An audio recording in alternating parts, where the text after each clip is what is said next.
What's the problem with the gelée? It's just horrible. It's comfortable. You don't want to be on film wearing that. No. Oh, This it's got is the what I wear in the microphone on morning. now. All right, I'll wear it. So we're going with the gelée.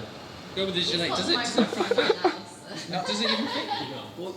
We should have a gelée body warmer. Honestly, this thing, I wear this all day now. It's amazing. I mean, it does, but it's quite padded, like a pillow. Okay, you ready? So there's 4 of us involved. There's Gavin, myself, and my 2 brothers, Eamon and Sammy. Basically, I don't drink, so it's natural for me to go and open a brewery. Gavin and I met about 10 years ago now at university. Went through university doing research without even knowing we were going to start a brewery, so basically just drinking average lager for the whole time we were there. And I guess that's something that kind of made us think, well, there must be something better than this out there. So, you know, a few years afterwards, when we got together, I guess when we decided we wanted to do it, it's got to be lager.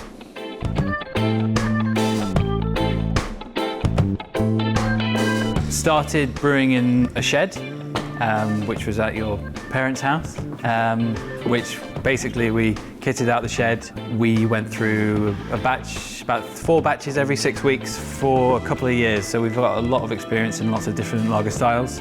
The first batch was excellent. So basically the first batch we were like, how have we brewed this beer? If it hadn't been that good, I don't know if we would have done. We would have been like, maybe this is harder than we thought. But yeah, because that batch was so good, that really gave us a massive amount of confidence to keep going.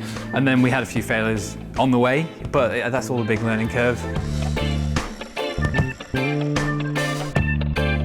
So for us, we really wanted to be based in London, and after coming over to Walthamstow, we fell in love with it straight away. It's a great place with a really, really nice community.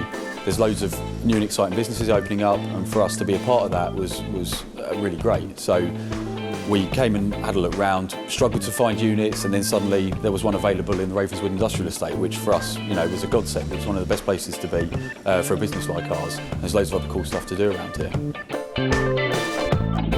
As a lager-focused brewery, we took a lot of inspiration from Bavaria because they brew a lot of excellent lagers, and as a result, we are inspired by the Bavarian purity laws.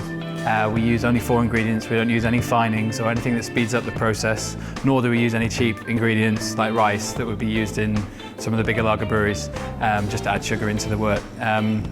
So we're all about, like most craft breweries, quality of ingredients and not using anything that's going to speed up the process in the pursuit of profit, essentially.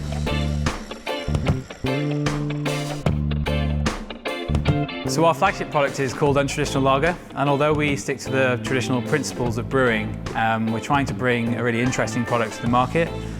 It's essentially a hybrid between a Pilsner and an IPA.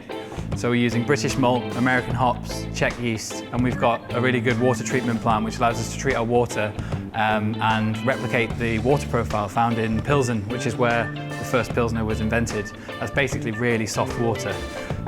We think that gives a really clean character to the beer. What makes it untraditional is the fact that we add a lot of hops in throughout the process, especially during the dry hopping stage, which is when you add hops at cold temperatures in the fermentation tanks, which is typically untraditional because when lager was first invented, that wasn't typically done. Also, we're using varieties of hops that didn't exist back when lager was first invented, so that's what makes it untraditional. Oh! I smashed it. I thought you were going to do a chest bump.